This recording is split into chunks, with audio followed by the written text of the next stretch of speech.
Hello students, Maiti একাডেমিতে তোমাদের সকলকে স্বাগতম। আমি তোমাদের সোমনাথ স্যার। তো আজকে আরেকটি খুব গুরুত্বপূর্ণ এক্সপেরিমেন্ট দেখিয়ে দিচ্ছি, যে এক্সপেরিমেন্টটা তোমরা বাড়িতে বসে অনায়াসে করতে পারো। তো তার জন্য কি কি লাগবে আমরা সেটা দেখে নিই। ফার্স্ট অফ অল 2 গ্লাস জল লাগবে, তার সঙ্গে হচ্ছে 2টো ডিম, আর তার সঙ্গে দেখো আমি লবণ নিয়েছি, সল্ট। তো এই এক্সপেরিমেন্টটা এবারে আমরা করব কিভাবে। প্রথমত এইখানেও জল আছে, এখানেও জল আছে, এখানে যে পরিমাণ জল আছে এখানেও ঠিক সেই পরিমাণ জল আছে, তাই তো? তো এখন আমি কি করলাম, এই যে গ্লাসটি রয়েছে এখানে আমি কিছুটা পরিমাণ নুন নিয়ে নিলাম বা লবণ নিয়ে নিলাম। দেখো আমি কিছুটা পরিমাণ লবণ নিয়ে নিলাম। ওকে, 2.5 চামচ মতো আমরা লবণ নিয়ে নিলাম। এখন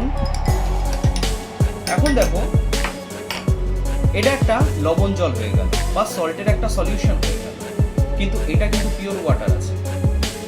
তো এখন আমি এই যে দুটো ডিম রয়েছে এই দুটো ডিমকে আমি এই দুটো গ্লাসে ফেলব। তো ফেলে দেখবো যে কোন ডিমটা ভাসে আর কোন ডিমটা ডুবে যায়। ওকে, তাহলে চলো এটা আমি পরে দেখাচ্ছি। এটা দেখ, ও আমরা কি দেখতে পেলাম, পিওর জলের ক্ষেত্রে বা পিওর ওয়াটারের ক্ষেত্রে দেখলাম ডিমটা ডুবে গেল। ওকে, নো প্রবলেম। তো এবারে আমরা এই গ্লাসে ডিমটাকে দেখি কি হয়। ও ও এই গ্লাসে তো ডিমটা ডুবলো না, এই গ্লাসে ডিমটা তো ভেসে থাকলো। তা এর পেছনে অ্যাকচুয়াল সায়েন্সটা কি তোমরা কমেন্ট বক্সে বলবে না, আমি বলে দিই। দেখো এখানে ছিল পিওর ওয়াটার আর এটা হচ্ছে সল্টি ওয়াটার। আমরা খুব ভালো করে জানি সল্ট ওয়াটারের ডেনসিটি পিওর ওয়াটারের ডেনসিটির থেকে কিন্তু বেশি হয়, ডেফিনেটলি বেশি হয়।